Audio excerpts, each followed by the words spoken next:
friends, welcome back to Mimi's Mixed Bag. Thank you for stopping back by. If this is your first visit, I encourage you to check out my channel. It's truly a mixed bag. I have all kinds of seasonal decor projects, recipes, and whatever I find interesting to share. But today I wanted to share with you what I found at Walmart and what I'm going to do with it. It is not strawberry season here in the Mid-South, but apparently it is in California. And Walmart had these double packages of strawberries for $2. The half size were $1, and I just couldn't pass that up. So I grabbed a couple packs. Now I love strawberries and I usually eat some. I freeze some for smoothies and things, but I also make a really easy strawberry jam or spread, whatever you want to call it. It's made the same way, regular or sugar-free, and it only takes about 4 ingredients. I've made this a dozen times, and the good thing is it only makes a cup so that you can actually use it up in 2 or 3 weeks. So let's go to the kitchen and I'm going to show you how I make it. All right, I've got my 5 ingredients laid out here on the stove. I got some extra lighting so you can see. Now the first ingredient is some kind of sweetener. You can use regular sugar or you can use any kind of sugar substitute like I use. My favorite is the Lakanto monk fruit. It doesn't have that cooling effect near as much, but I'm out of it. So my second go-to is usually the Swerve granular. With this being a heated recipe, it will melt the grittiness of the sugar, or the Trevia. Both of these sugar substitutes do not have the maltodextrin, so if you are looking for a sugar substitute, be sure and look to make sure it doesn't have this word I'm going to put on the screen, because your body reacts to this chemical just like regular sugar. You're defeating your purpose trying to save calories. Or like I said, just use regular sugar. The second ingredient is a cup of minced strawberries. I tend to do a heaping cup. I put an extra strawberry in there. I'd rather just have too much than not enough. And then a little bit of water. The fourth ingredient is some unflavored gelatin. You pick this up at Walmart over in the baking aisle, and it comes with 3 packets. And this one packet will last you several jars, so be sure and have a little rubber band or a clip. The last ingredient is lemon juice. I'm out of lemon, so I'm going to use lime. Both will work, whatever you got. And the first thing I need to do is bloom the gelatin. I'll have the recipe link down below so that you can print it.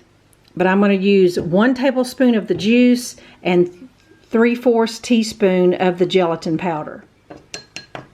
Now that it's all combined, it will gel up. All right, the next step, you've got a saucepan. I'm going to put it on kind of high.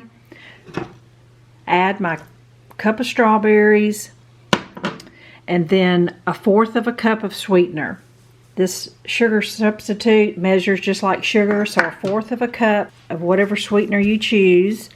And I forgot my 1/4 cup of water. So add those 3 things to your saucepan. Stir it up real good. You're going to bring it to a simmer where you see some little bubbles, almost to a boil.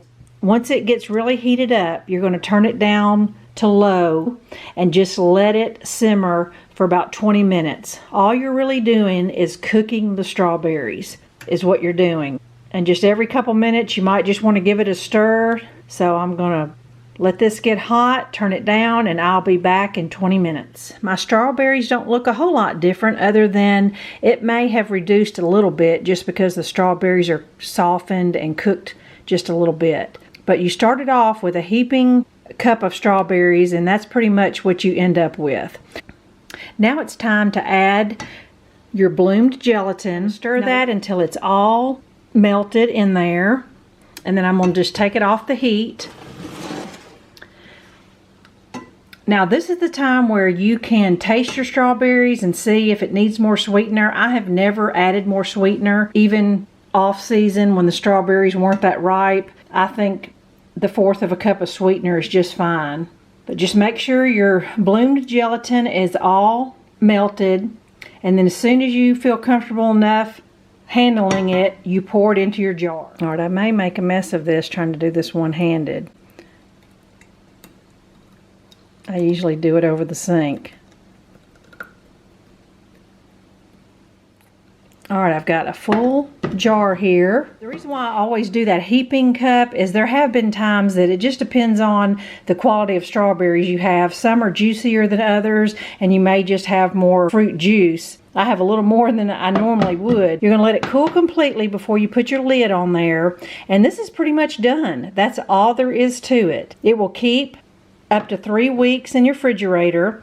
Now, on certain batches I've made before, it might be a little thinner than others. It just depends on, like I said, the juiciness of your fruit, the quality of your strawberries, but it definitely does gel up. I've never had a problem with it not thickening up for sure, enough to where I could spread it on some keto bread or something like that. That's how simple it is. The recipe also says that you can freeze it and then thaw it out and use it. So that's another option. And another thing, I've never made more than one small batch at a time. I'm just not sure, you know, some recipes are just made to be done in small batches. I can't really comment on that. But this strawberry spread is a winner recipe, and I hope you try it. Thanks for watching. Bye-bye.